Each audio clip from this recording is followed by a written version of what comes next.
What happens when a painting starts falling apart? Imagine walking into a museum and standing in front of a painting that is hundreds of years old. From a distance, it looks perfectly fine. The colors are still beautiful. The figures are still recognizable. The artist's composition is still there. But underneath that beautiful surface, something may be happening. The paint may be cracking. The canvas may be weakening. Tiny flakes may be separating from the surface.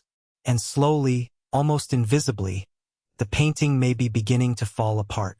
This is one of the great challenges of museum conservation.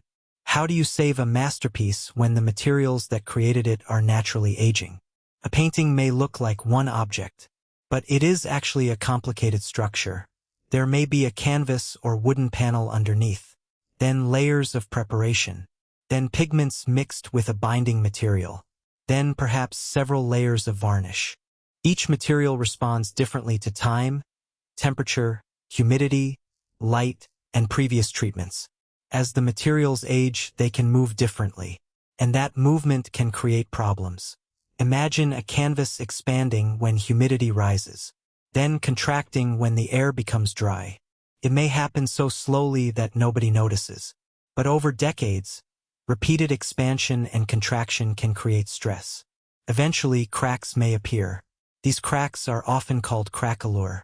Some craquelure is a normal part of aging. An old painting does not have to be completely smooth to be healthy, but other cracks can signal serious structural problems. The paint may begin to lift away from the surface. Tiny edges can curl upward. Then a small vibration, change in humidity, or accidental touch could cause a piece of original paint to fall away. For a conservator, that tiny flake can represent something irreplaceable. It may contain the artist's original brushwork. Once it is gone, it cannot truly be recreated. This is why conservators often work under magnification. What looks like a tiny problem to a museum visitor can become an enormous problem when examined closely. A conservator may spend hours securing individual areas of loose paint. They might carefully introduce a conservation adhesive beneath a lifted fragment. Then the paint is gently pressed back into position. The work requires extraordinary patience. One wrong movement could cause more damage. And there is another problem. A painting can deteriorate even when nobody touches it. Environmental conditions are extremely important. Temperature and humidity must be carefully controlled. If the air becomes too humid, some materials may absorb moisture and expand.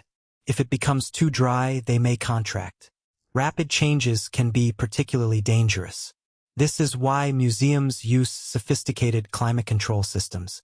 The galleries may look simple, but behind the walls, technology is constantly monitoring the environment. Sensors can measure temperature and relative humidity. Museum staff can receive warnings when conditions change. The goal is not to create a perfect environment for people. It is to create a stable environment for the artwork. And sometimes, the painting itself tells conservators what is happening. They can examine cracks, look for changes in the surface, use microscopes, take photographs over time, compare images from different years. Modern technology has made this process even more precise. Infrared imaging can reveal information beneath the visible surface. X-rays can show structural changes. High-resolution photography can document tiny alterations. Scientists can analyze materials to understand why they are deteriorating.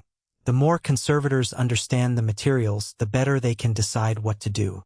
But sometimes the answer is surprisingly simple. Do less. A painting may not need to be cleaned.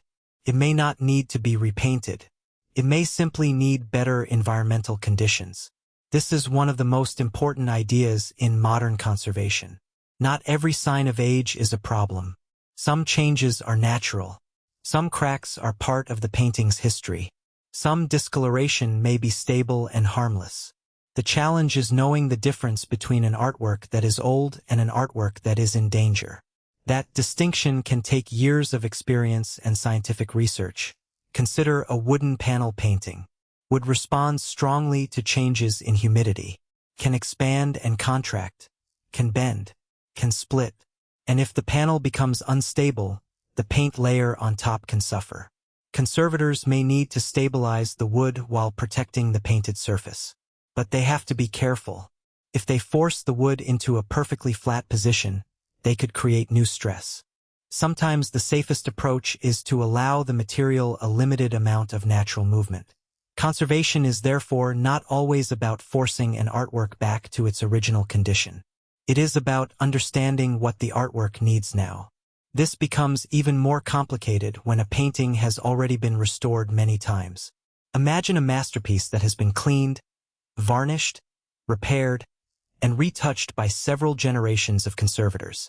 Some of those treatments may have been excellent.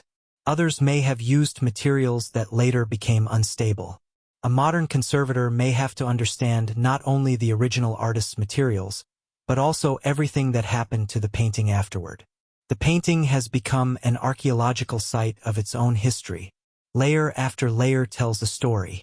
Original paint, old varnish, previous repairs, newer conservation materials. Every layer must be considered before another decision is made. And sometimes the greatest danger comes when people want the painting to look perfect. A museum visitor may see a darkened surface and think, why don't they just clean it? But aggressive cleaning can remove original material. A conservator must resist the temptation to make an artwork look newer than it really is. The goal is preservation, not perfection. This is particularly important because conservation decisions made today may be judged differently in the future. A treatment that seems safe now may become outdated. New scientific methods may reveal information that was previously unknown. That is why modern conservation tries, whenever possible, to use treatments that can be documented and potentially reversed. The people caring for a painting today are not its final caretakers.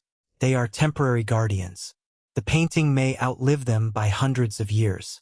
So when a painting begins to fall apart, the question is not simply how to make it beautiful again. The question is how to keep it alive. Sometimes that means repairing a tear. Sometimes it means stabilizing loose paint. Sometimes it means controlling humidity. Sometimes it means reducing light. And sometimes it means doing almost nothing at all. Because the most successful conservation treatment may be the one nobody ever notices. The painting remains on the wall. Visitors continue to admire it. And beneath the surface, careful work is quietly preventing another piece of history from disappearing. So the next time you look closely at an old masterpiece, pay attention to the surface. Those tiny cracks may look like imperfections, but they can also be evidence of survival. The painting has traveled through centuries. It has aged. It has changed. And now, its future depends on people who understand that saving art is not about stopping time. It is about helping the artwork survive time. Gallery Experience Hidden Stories Behind Art. Episode 12. What happens when a painting starts falling apart?